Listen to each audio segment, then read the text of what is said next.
very important to this day. And the crowned snake is the leader of thousands of other snakes. If she appears, then expect the other snakes to appear. Or if you touch her, the other ones will follow you. And if you happen to catch the crown and be happy and know everything and understand animal language, well, that will be also dangerous because the other snakes will follow you for a long time. And the most beautiful snake goddesses are very well known from Knossos in Crete, dating from around 1600 BC. These are beautiful ladies, but all over the body you can see the snakes are winding up the arms, around the belly, and then the other one on the left is holding snakes in her hands. They have beautiful headdresses, the tiara, and the other has even a monkey sitting on her head. So these can be goddesses, they also can be priestesses worshipping the goddess. Now we are entering the other group of symbolism. The goddess who is creatrix, who is creating from her own body. Her body parts are life-giving. This one is a Paleolithic figurine dating from 23,000 BC, found in Les Puig in the southern part of France near the Pyrenees. I like it so much that I'm always showing it when I show slides. To some people, this is a monstrosity. To me, it is not. It is really a harmonious sculpture, and it really shows the essence of the Paleolithic art. This is a symbolic art, not a portrayal of a woman. Definitely not. Not a single sculpture or figurine portrays a woman, a simple woman. No, they are all symbols. And what we see here are breasts and buttocks. They are exaggerated, definitely. But the legs and the head and the arms are reduced because they symbolically do not play a big role here. It was important to show the importance of breasts and buttocks.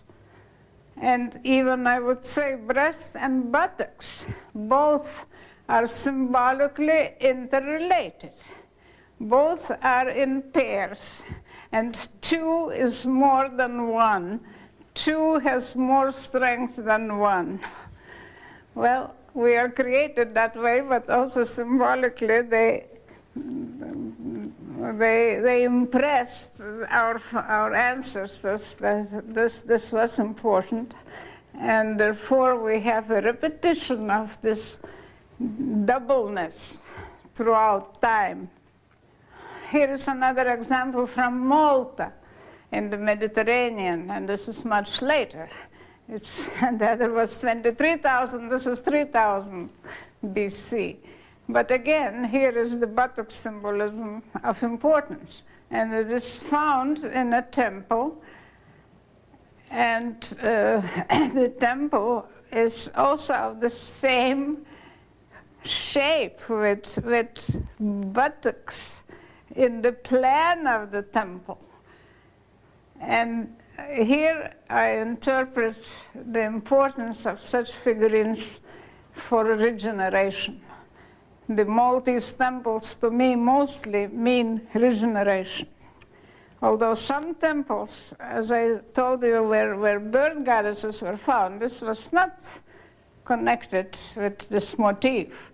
It was protecting, it was life-giving. Here is regeneration. In some Upper Paleolithic rock engravings, hundreds of buttock figurines appear. The figures have just buttocks and cylindrical neck and nothing else, no arms, no legs. So here again, I think the regeneration motif dominated. And perhaps in the buttocks, there was an egg, the symbol of regeneration. Some other images maybe will be more clear, like this one from around the, say, first half of the 6th millennium BC, found in Yugoslavia near Belgrade.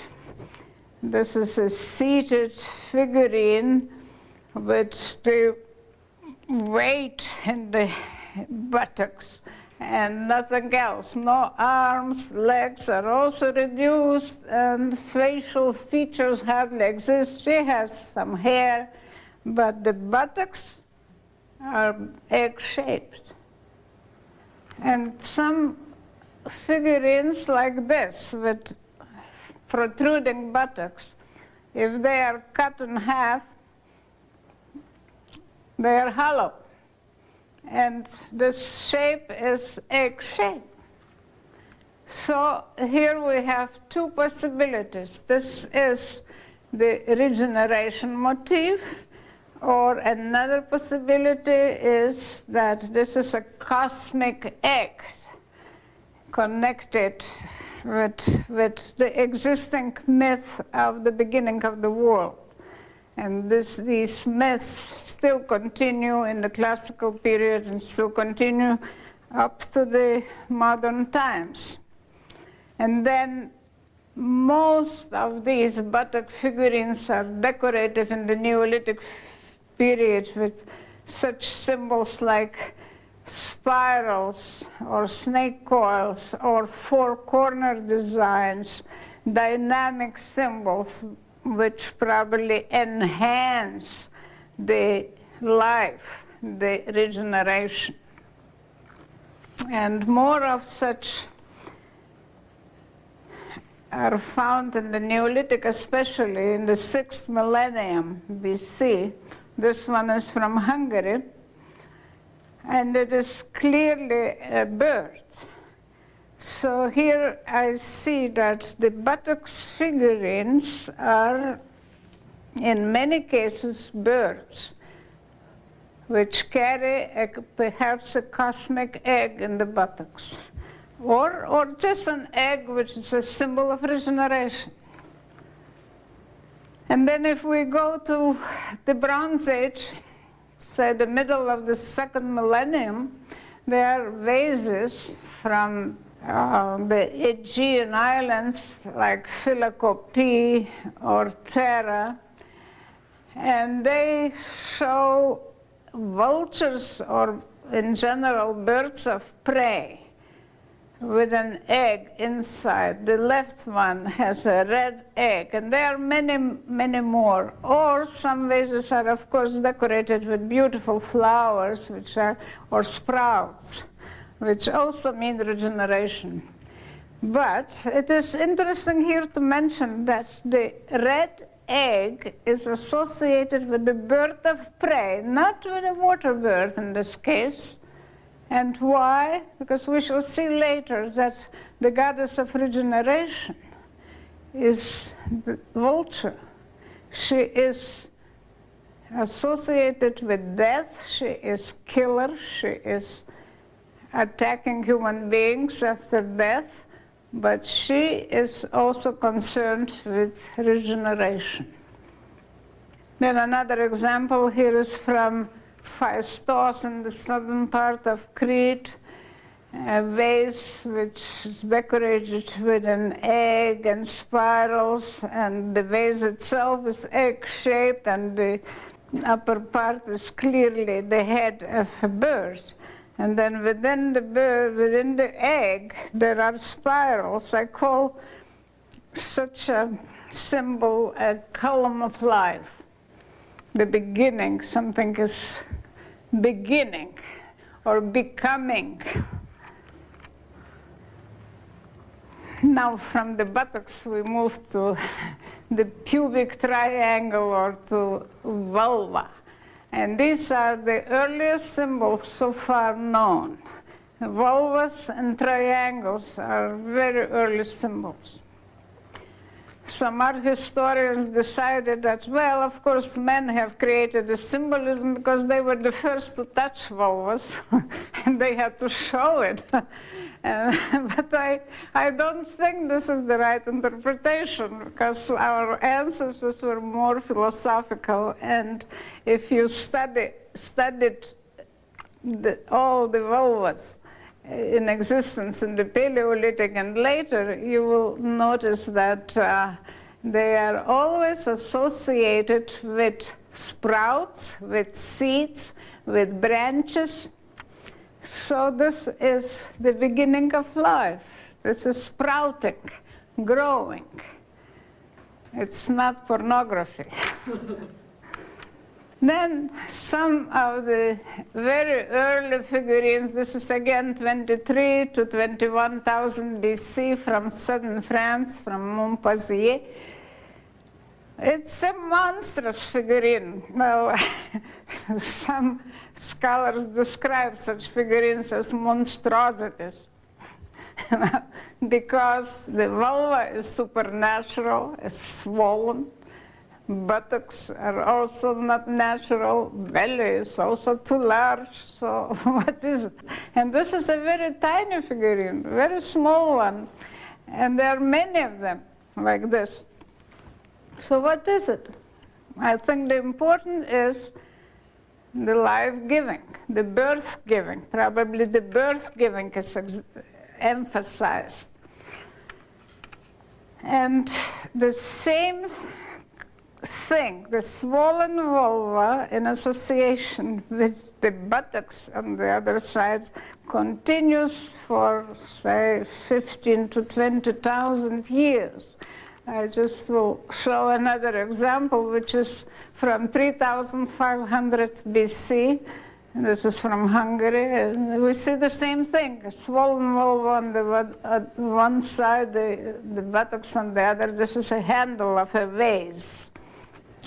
And here is a very good example from Italy, a bone plate figurine, incised, and the vulva is associated with a fir tree, and then on her breast there is a crescent, again a symbol of regeneration.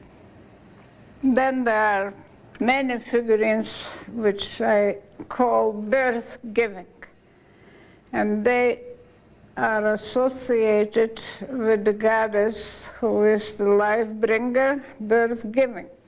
This is from my own excavations dating to the 6,300 BC in Thessaly, northern Greece. She is portrayed in a natural birth-giving posture. The birth-giving posture in prehistory was in a seated position. There are no others. And also in the Paleolithic, some of these types are dated to 20,000, 21,000 in France. There are such found and dated by radiocarbon dating. And also they continue into later times. This is from Malta, from a temple. Was described originally as a pathological figurine, although I think this is a clearly birth-giving posture. Swollen vulva, then on her back there are 9 lines, perhaps associated with 9 months of gestation. And the hands are perhaps typical of birth-giving posture. Well, from the birth-giving, we move to protection of new life. There are many Madonnas